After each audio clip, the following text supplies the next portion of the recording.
The Battle of Wilno was fought during the Soviet invasion of Poland in 1939. It accompanied the larger German invasion. During 1819 September, Soviet forces approached and occupied the city of Wilno. Polish forces in the area were relatively weak, and the Polish commanders, unsure whether to actively oppose the Soviets, did not utilize the full defensive capabilities of the town and nearby fortified area. Although the outcome of the battle would not have been likely any different, given the overwhelming Soviet numerical superiority. Prelude. Wilno, capital of the Wilno Voivodeship, was an important industrial center in the northeastern part of Poland and the sixth largest city in that country at the time. Administratively a part of the Grodno-based 3rd Military Corps area and under Joseph Olszyna-Wilczynski. It was also an important garrison and mobilization center.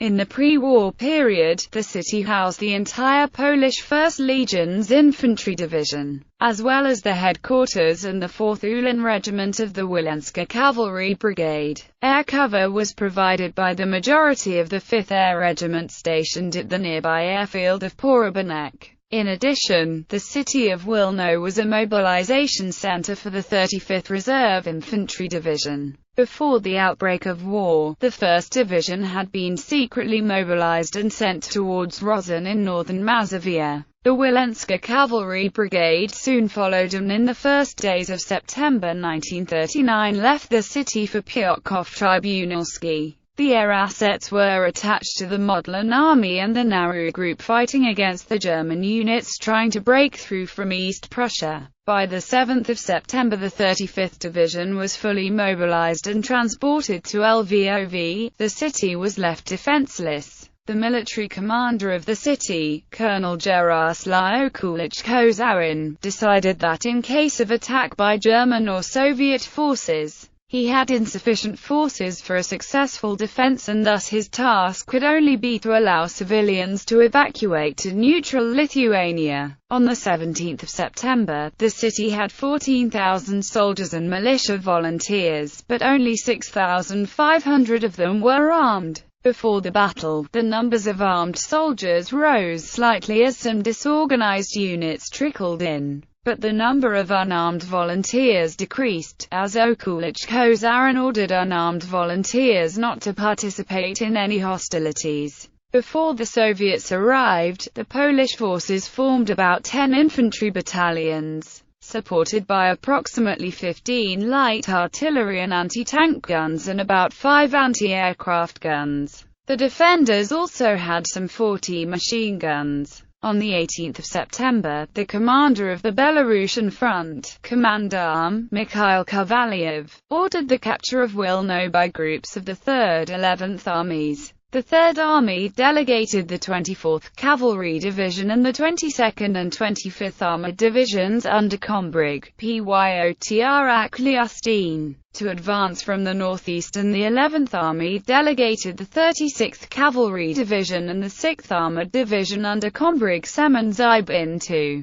advance from the southeast. Their task was to secure the city by the evening of the 18th of September, but due to logistical difficulties and the overestimation of the Polish defenses, the operation was revised with the aim of securing the city by the morning of the 19th of September. Battle. On the 18th of September, at around 1700, Okulicz-Kozarin received reports of Soviet forces approaching from Osmiana. They consisted of armored scouts which had engaged Polish infantry units on their approach. Okulicz-Kozarin then ordered all units to fall back toward the Lithuanian border. Korpus Ochrony Pogranicze units, as the most experienced, were to screen the withdrawal. Podpolkovnik Podwysocki was dispatched to inform the Soviets that Polish forces did not intend to defend Wilno, but he was shot at and returned to the Polish lines. As Okulicz-Kozarin had already left the city, Podwysocki decided to defend it, even though most of the forces previously in the city had left with Okulicz-Kozarin. The first Soviet attack on the evening of the 18th of September was repulsed by the Polish defenders. Subsequently, the Soviets continued to push into Wilno. By the end of the day, the Soviets had secured the airfield and made several thrusts into the city, taking the Rasus cemetery. By the morning of the 19th of September, the advanced Soviet armored units had been reinforced with infantry and cavalry. The Polish defenders delayed the Soviet advance, particularly by holding the bridges. But later that day, the poorly coordinated Polish defense collapsed and the Soviets took control of the city. Aftermath: Polish units had either surrendered, or withdrawn, disorganized, towards the Lithuanian border or deeper into Poland. The Soviets transferred Wilno to Lithuania according to the Soviet-Lithuanian Mutual Assistance Treaty. Lithuanian troops entered the city on 27–28 October. The defense of Wilno has been criticized by some Polish historians, who point out that if properly organized,